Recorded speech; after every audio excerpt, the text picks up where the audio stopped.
Hello, everyone, and welcome to TBQ Live. Today, we're going to continue with our exploration of what it means to be resilient. We are going to be joined with Tom Freeston, who I work with, who is a sound engineer, musician of many instruments, and neuro geek. We work with how to use music to continue your emotional processing so that you get the very best out of your thinking. And obviously, Rena Dial is going to be joining us. Hi, Rena. Hi, Tom. Hi. Hi. Hello. Welcome everyone out there. So with less ado, is that the phrase? Sounds good. We will hand over to Rena so that she can introduce TBQ Live. Over to you, Rena. Thanks so much, Marie. Absolutely delighted to be here. Hello, everyone. And for those of you watching us live, do send us a chat message if you would like. And for those who are listening, this is a recording. Welcome. Thank you for making time. This is very special, this conversation. And so is TBQ Live. And so what is TBQ Live? It's kind of there on that slide that you can see if you are watching this. However, TBQ Live is a fortnightly live discussion that we broadcast over YouTube, LinkedIn, and Facebook. And very soon it's going to be converted into a podcast. And what we do in TBQ Live is that we explore topics that help people master the science and art of leadership in an unpredictable era. That's actually the strapline of a book I wrote about 4 years ago, which is The Brilliance Quotient, hence TBQ. And what Murray and I focus on is we get guests. We've got Tom here today, and hopefully Tom will be very soon joining the TBQ Live team. Hint, hint. But apart from that, we get some amazing guests. And what we're really focusing on is raising awareness. We do discuss solutions and we host experts as well, but we really spend time understanding what's going on. What's the science behind becoming a great leader in today's day and time? And today's conversation is really, really important. So while it kind of out there does say that it's music, mood, and mental resilience, and on the slide we had emotional resilience, we're really talking about the topic of resilience. And emotional resilience is actually a very big topic today. In fact, if you recollect, any of you who know about Daniel Goleman, he said emotional quotient is one of the greatest predictor for success. And today's business world, that's something that's really vitally important because all of us experience emotions. So what we're going to do is really look at this topic, but we're approaching it through the angle of something that touches all our lives, music and mood. And so that's really the Kickstarter for today's conversation. The seeds of this topic is really across many levers in the Brilliance Quotient book, whether it is about how you hone your intuition, how you conserve your energy, how you lead transformation. So it's splintered across the book, really. So I'm really delighted that we're having this conversation. So Tom, shall I hand it over to you to kickstart and get into some of this conversation? You may indeed. Thank you very much. I'd just like to say thank you for having me. It is a pleasure to be here with you. And it is always a pleasure to talk about music, specifically how music can help us build our resilience and improve our mood. Now you'll see on the screen, we have a slide here, basically listing a number of the magical things that music has been able to achieve. Now, everything you see here and everything you'll see on the next slide as we move through has some empirical scientific studies behind it. There is well-referenced peer-reviewed science behind it. One note I will make to start off with, though, is that due to the nature of music and the nature of the studies, they often come from fields in psychology, physiology, neuroscience, areas like that. It can be quite difficult to give it a quantitative figure. Rather, it is a little bit more qualitative.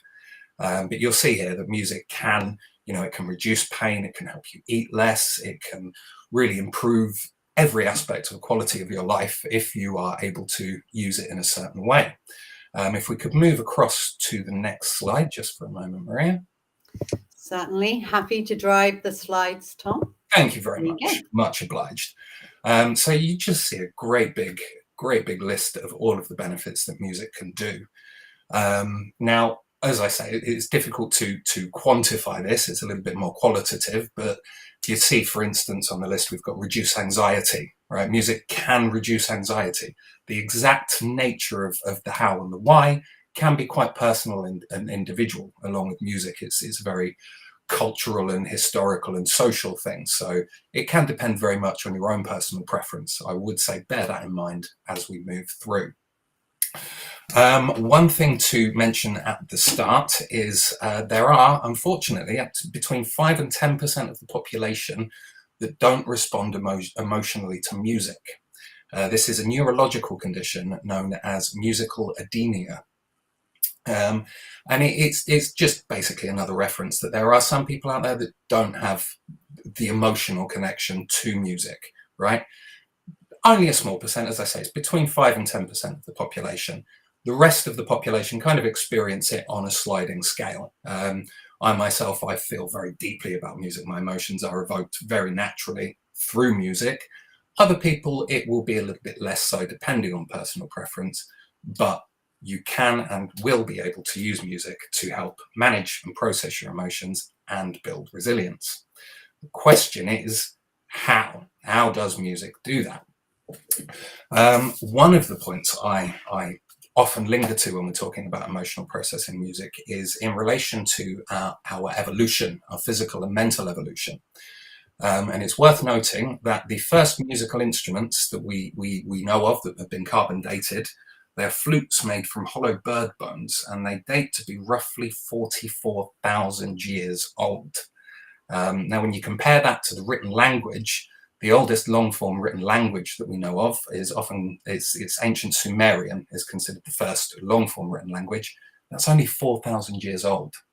So we have been provably using music for 40,000 years more than we have been using the written language. So obviously it's got that long heritage and history. We've all adapted through this culture to use music. A note on the evolution is that, you know, from my perspective, in terms of emotional processing, it's worth recognizing that when we are born as brand new human beings, we have a very small capacity in our brain. It's tiny in comparison to the learning we do and of going through as adults. And one of the ways the brain encourages us to learn is that it comes pre-programmed with basic primary emotions. You know, you have a certain level of hate being hungry or tired, to attention your caregiver to fix that. You know, you have a certain amount of love to be able to emotionally connect with your caregiver, right? Music really speaks to that kind of early development before we're able to put words to the feelings. It can really help stimulate that. Right, and we get on to now how exactly does music do this, the science of it. Well, one of the things that music does very effectively is that it really stimulates our neurotransmitters. So there's a lot of chemistry going on through our brains and bodies, and this chemistry really alters our moods, our perceptions. Right, now you'll see on the screen here, we've got some neurotransmitters. These are some of the headline ones to be aware of when you're talking about mood and resilience. I'm going to start with dopamine. And dopamine is the king of the reward system. So this is the thing that gives us that brilliant lift when we have achieved something, when we have moved towards and found reward. And a lot of the neuroscience coming out of studies of music really tells us how dopamine can help us. Now, what music does in terms of dopamine release is if you're listening generally to pleasurable music you find pleasurable, you're going to get a hit of dopamine. You know, it's going to run through your system. It's going to make you feel a little bit better. Now, when you to maximize that hit of dopamine, one thing that has really come out is that music in itself, through its melodic, rhythmic structures, it can build up expectations within us. So as we're listening to a piece of music, you know, you have certain lifts, certain rises, certain falls. We start to get expectations as to what's going to happen. Conversely, the brain gives us the most massive hit of dopamine when those expectations are violated. So when music builds you up to an expectation and then blows away that expectation and does something completely unexpected, you get a very strong dopaminergic response, right? You get a very strong reward response within you, and it increases the pleasure. Now, translating this a bit further, It means that if you are looking to use music to improve and enhance your mood, and dopamine is one of the things you're looking to enhance, you need to listen to new music. You need new music all the time. Now, music you have experienced before that's had that dopamine hit, that will repeat. The memory will come back, but it will lessen over time. You get a certain level of resilience. You build a certain level of tolerance to it. But if you introduce new music, it can really give you a much better dopamine hit, give you that higher high, and let you push forward. Now, moving on to serotonin. Now, serotonin, again, is one of the main headline neurotransmitters when it comes to mood. And often, in terms of medication for mental health disorders, serotonin is the first thing we're looking to target. The theory being that there is a little bit less serotonin, you need a little bit more to maintain a stable, solid mood. Now, serotonin is triggered through a love of pleasant versus unpleasant music, right? If you're listening to music, and again, it comes down to personal preference, our own cultural development, our own history, right? So it's the personal gray area with something like music. You can't empirically say that this type of music is going to increase your serotonin levels. You can say that music you enjoy is going to help raise the serotonin level. And by continually listening to music that you find physically or emotionally pleasant, you are going to be able to increase serotonin levels through the body, basically acting as a certain level of antidepressant. It's worth mentioning with something like serotonin that your enjoyment doesn't have to be an emotionally positive one. One of the things that music is great at doing is helping us be happy to be sad, if that makes sense. We all have those songs that are sad songs that we just like to cloak in and wallow in, right? And when you are feeling sad, it's very, very important to indulge that. It can help you process that sadness, and enjoying sad music in moments where we are feeling a little bit low, a little bit less resilience, can increase the serotonin level and can make us feel a certain level of happiness higher than we were. So yeah, serotonin can work for the happiness and the sadness. Another headline one, as you'll see on the slide, is cortisol. Now, cortisol, as I'm sure a lot of you have come across, is one of our main stress hormones. It has good physiological effects and it has some real heavy psychological effects. So when cortisol is flooding through our system, one of the things it does is it shuts down our psychological field of view. It narrows us to focus on simple individual threats, so to speak. And it can make it very difficult for you to engage the higher executive functioning, your real thinky parts of the brain, the things that can help you plan your way out of those, right? So cortisol is affected through music in that there's a certain difference between major key music and minor key music. Don't want to get into the music theory here. I could speak for that for hours. But in terms of lessening cortisol, if you're looking to work out your cortisol and get it out and bring in those engagey, thinky parts of the brain again, you want to look towards listening to major key music. Now, major key music is the happier music. So this is like your kind of higher level pop. It's the happy pomp and circumstance, la la la la la. It's very high, very happy. Whereas minor key music is generally perceived by most people as to be a bit sadder. It's a little bit, usually a little bit slower. The pace is a little bit different, and that actually, if you're listening to minor key music, is going to have less of an effect on reducing your cortisol. So whereas with serotonin, you can listen to sad music to get a positive effect, with cortisol, it's a little bit different. You want to be listening to a more major key type of music, a generally happier auditory environment.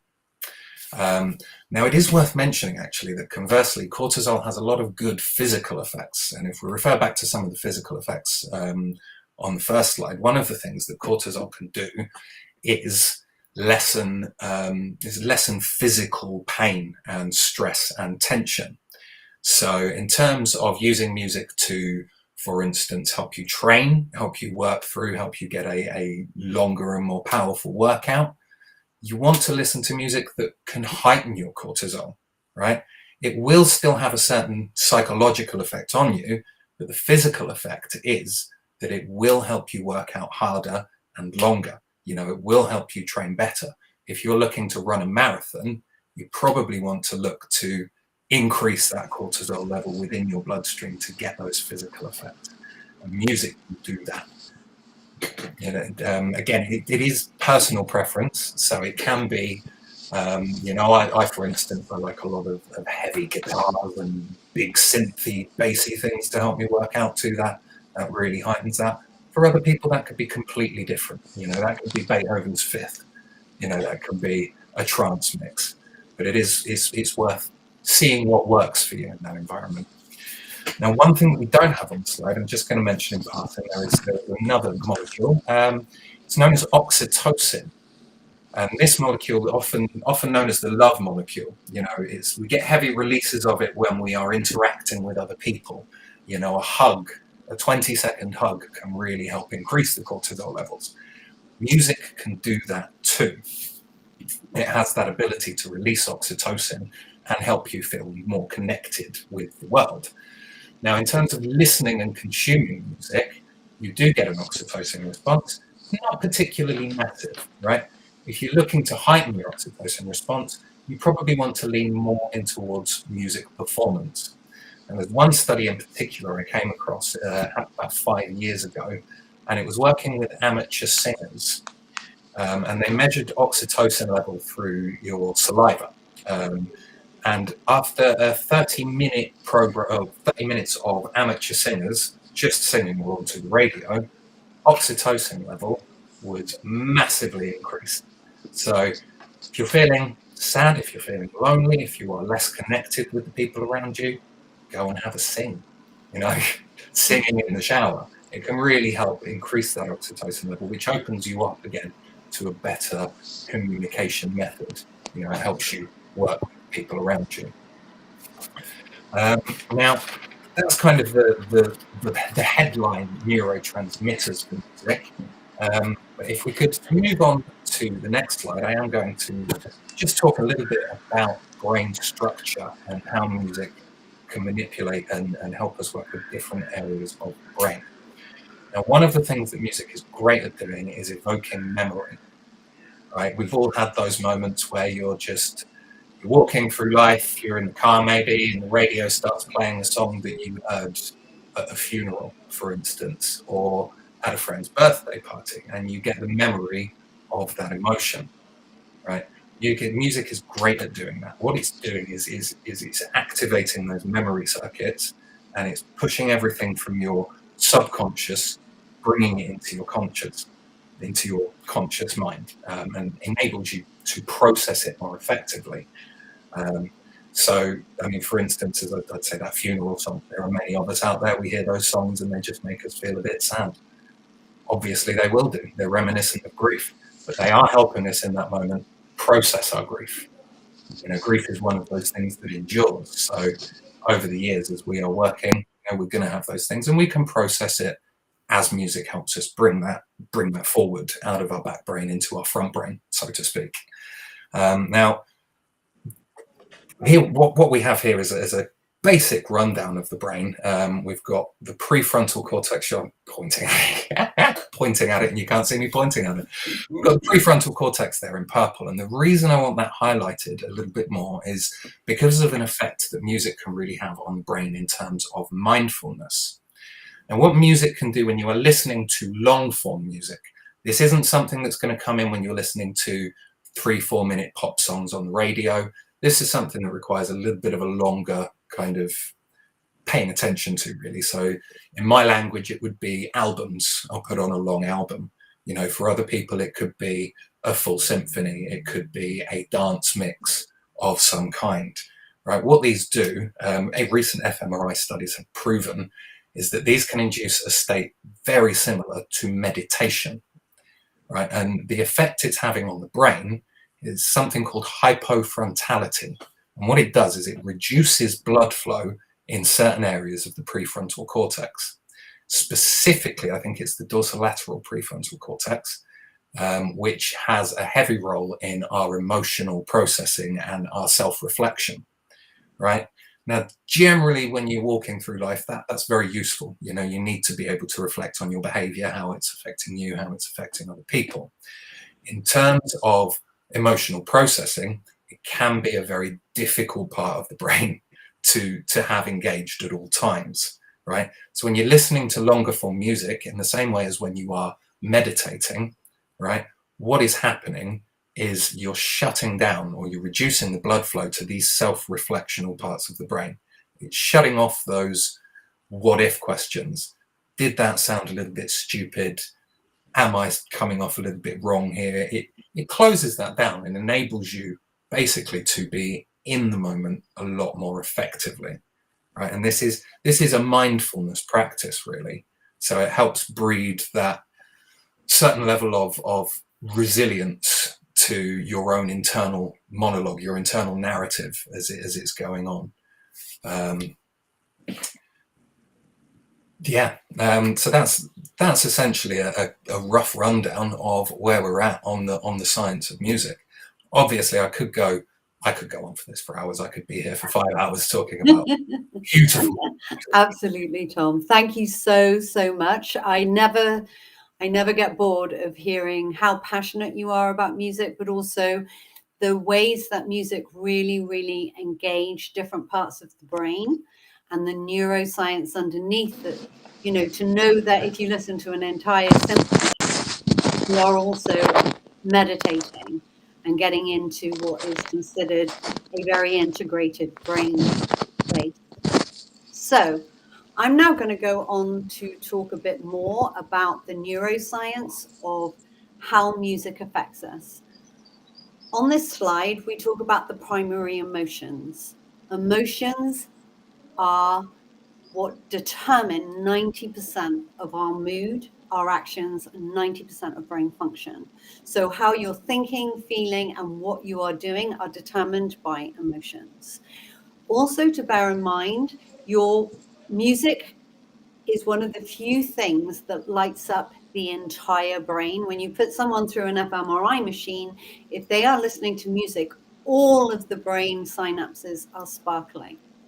And it's one of the few things that do that. It starts in the base part of our brain, in the brain stem, and then comes through so that we think about it last. We're too busy feeling it. So I'm going to talk about the primary emotions and then the effect that it has on our 3 different brains. So one of the things music does is it activates our primary emotions. So say, for example, we have that fear response. We've all felt it in a scary movie when the music is telling us something scary is going to happen. Yeah. Musicians have always used music to evoke in films. Anger is another primary emotion. We need that for fight. You know, it's the fight, flight, or freeze response that we talk about often in TBQ. And anger, do you get angry at music? Well, I know, for example, someone like Tom, when it comes to the pop music and the industry of the pop music, he was referencing Ed Sheeran earlier when we were discussing it. Not that Ed Sheeran's music isn't fantastic, but the way that it is just commercially pushed forward. So anger, when you get angry and you're listening to music, it's really worth bearing in mind that actually we need to use the biochemistry, the neurotransmitters Tom was talking about. We need to use them up. So actually getting angry at a bit of stompy music gets out that adrenaline. It uses up that cortisol. Disgust is another primary emotion. It makes us withdraw from toxic food. It makes us withdraw from toxic situations.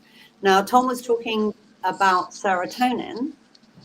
Serotonin is made in the gut. 80% of serotonin is made in the gut. So actually having that disgust of certain senses of music and what it's meaning allows you to actually take out that feeling so that your serotonin production is reactivated. We've talked about sadness being happy to be sad to a certain piece of music. We need to be sad, to grieve, to give us that soothing comfort. We can't get through grief without having sadness, real sadness. And the thing about the primary emotions is they are the real ones that are activating. Other emotions are syntheses of these particular emotions. Also, Tom was talking about the fact that actually dopamine is released when music violates our expectation. And that activates our surprise. And we have surprise as a primary emotion so that we get used to dealing with novelty. And I think in the last 2 years, we've had more novelty than most of us can cope with because it's been such an unpredictable and difficult era for people. So being comfortable with being surprised, music really, really allows us to not only build that resilience, but sustain that resilience. And then the last one, of course, which we all seek, is the happiness. Music can allow us to be really happy. When people are feeling sad, but it's very useful to suddenly put on a piece of music that you know will make you happy. And happy releases the oxytocin, which then means that we are much more happy to be socially engaged with people. So when you're dancing or singing, as Tom was speaking to, then we get that ability to socially engage, because sometimes we become a little too solitary, especially in the past time. So we've got a picture that people who have watched TBQ Live are familiar with. And for those new people or people watching the recording, the fact is we don't have just one brain, or we don't have neural cells just in our head brain. We have a huge amount of neural cells in our gut, and that actually is intelligence. Neural cells learn and remember. That's what differentiates them from other cells. Now, our gut tells us what nourishes us. Our heart brain is where our emotions are processed and understood and experienced initially before it gets to the head, and then we start being rational about how we're feeling. Now, our heart brain is so powerful that it can actually put on our adrenaline system without even asking our head brain. So when you get really excited about something, your heart brain is what is putting on that kind of, I'm going to have a bit of adrenaline and I'm going to feel really excited, is what's going on in the neural cells in your heart. And then your head brain kind of puts all of this together and makes sense of the world. It's where our logic lies. Tom was talking about the prefrontal cortex. That's where we make sense of our existence, what's going on, what's happening for us. As Tom also said, sometimes we don't need to be in that part of the brain and constantly asking questions all of the time. Sometimes, and a lot of research has shown, being meditative and turning that system down slightly is actually great. A last point I want to make about music is we feel it in our entire body, and we have neural cells in our entire body. And what happens when we listen to music, especially if we dance to music so that we have the physical element, and our brain was developed first and foremost to move us away from threat and towards reward. So movement's huge. And I think a lot of us, when we listen to music that we really enjoy, kind of move. You see babies, there's some great clips of babies just naturally moving to music. The thing that music does is it integrates all of the brain systems. And that doesn't always happen, especially when we're at work. Certain systems are using all of the energy that we have, but we don't have that synthesis of integrated brain function with all the systems working in harmony. And that is when we perform at our very, very best. That is when our creativity, our thinking, our decision making is at its absolute height. So we've talked about how music releases all of those wonderful neurotransmitters, some of the neuroscience. Much like Tom, I could go on for days about this subject, but what I'm going to do now is hand over to Rena, who will talk about the individual, team, and company responses to how music does, in fact, build emotional resilience. Over to you, Rena. Thanks so much, Maria. And wow, what a splendid time I've had just listening to the two of you and about music, and there's so much more.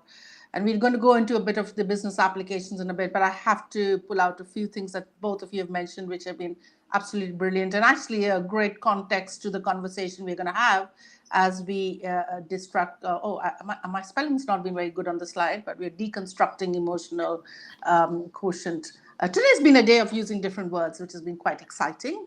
Um, Always. okay, so some of the learnings that sorry, go for it, Maria. Violating expectations. We're re-engaging everyone. Yeah, we like it. We're very comfortable in chaos. We love chaos. We've written books on it, so it's cool about it. All right. Okay, so some of the things that I've taken away, which are really quite nice, because some of us as leaders do realize that we're looking at growing ourselves. It's not just through business skills, it's through everything that we do outside work as well. Whether it's listening to music, whether it's going in and taking a trek, whether it's going and spending family time, there's a lot of conversation about holistic leadership. So that's one element that I want to draw a line underneath, is that if you are a person who listens to music, or if you're the kind of person who weaves music into their workspace, we often have some workplaces right now which have got some music playing in the background, or you have team away days when you're using music, or conferences when you're using music. This is some really interesting information you've got from today, because you can choose the music and you can, in a way, influence the mood of the crowd. And you can also influence the mood of yourself. And also you can think about when you talk about doing things like advertisements or marketing, when you're looking music into that, there's a science behind it which is being used, and we have brought it to you today through this very brief conversation.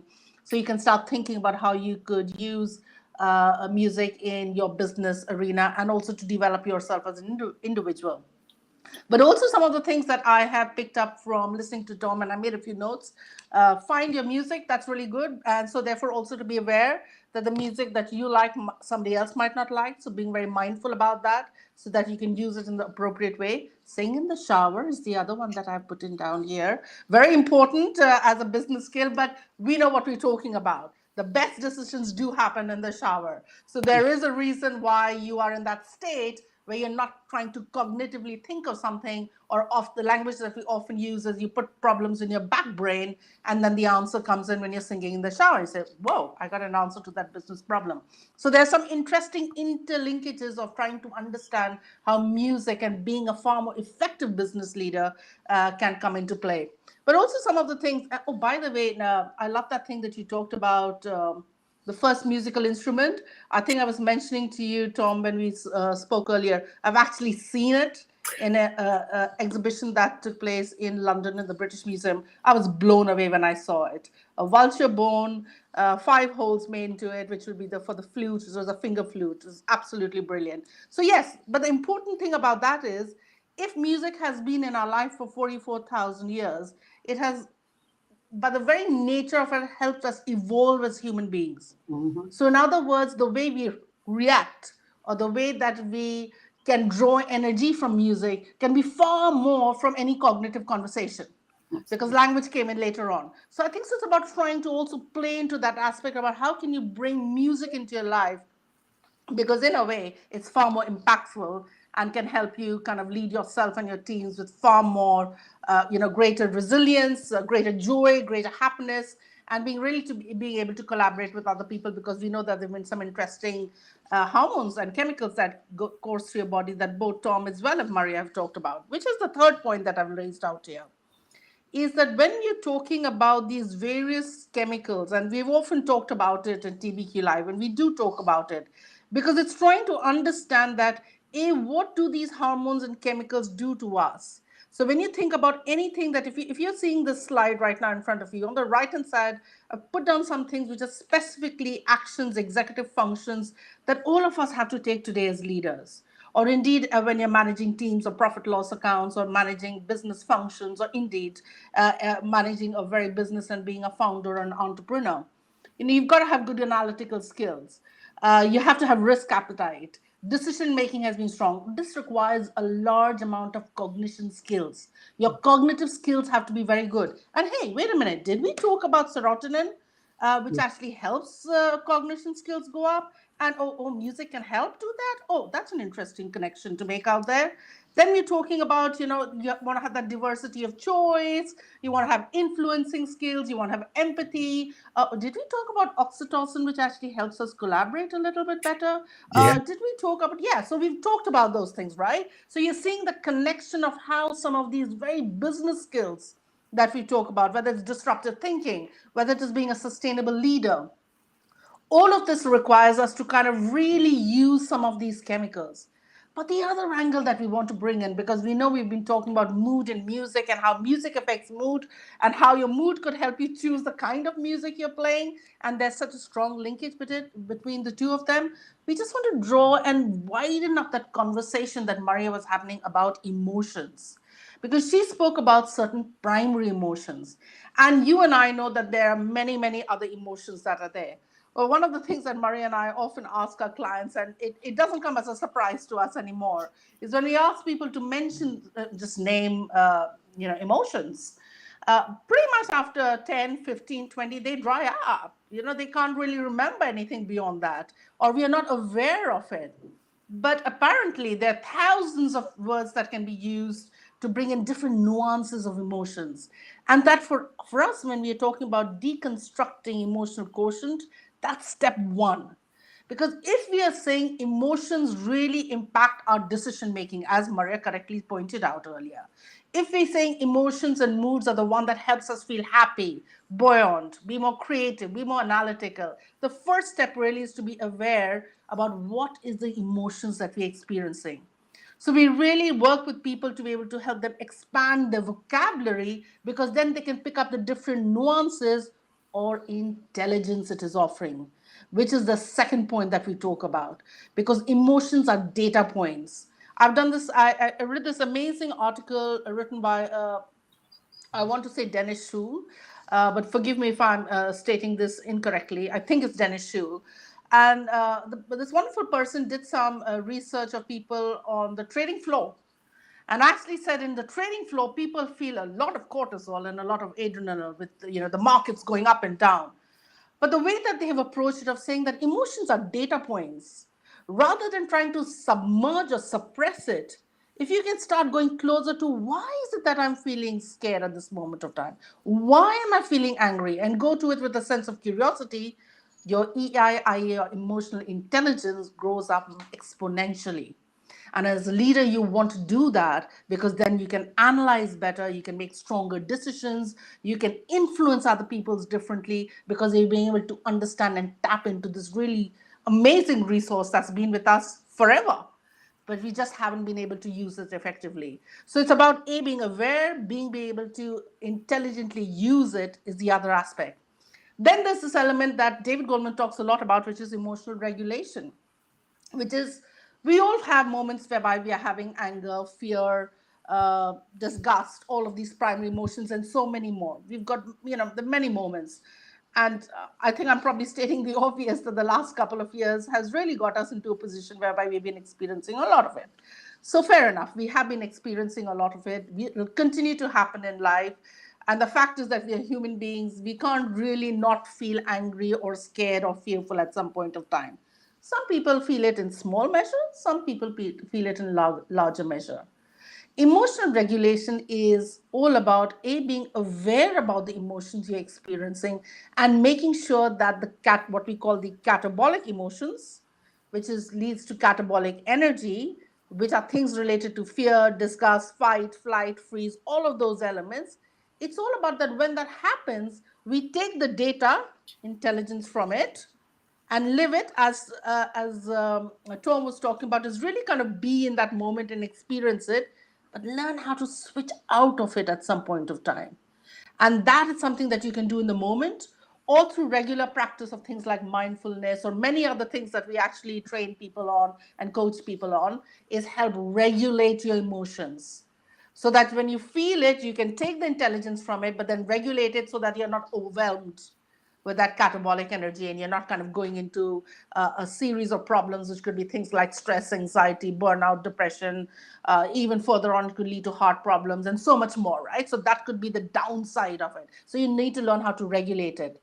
And why it's so important for today for leaders to be able to regulate emotions, because not only are they experiencing, their teams are experiencing it, the entire business is experiencing it, the suppliers are experiencing it, their consumers are experiencing it.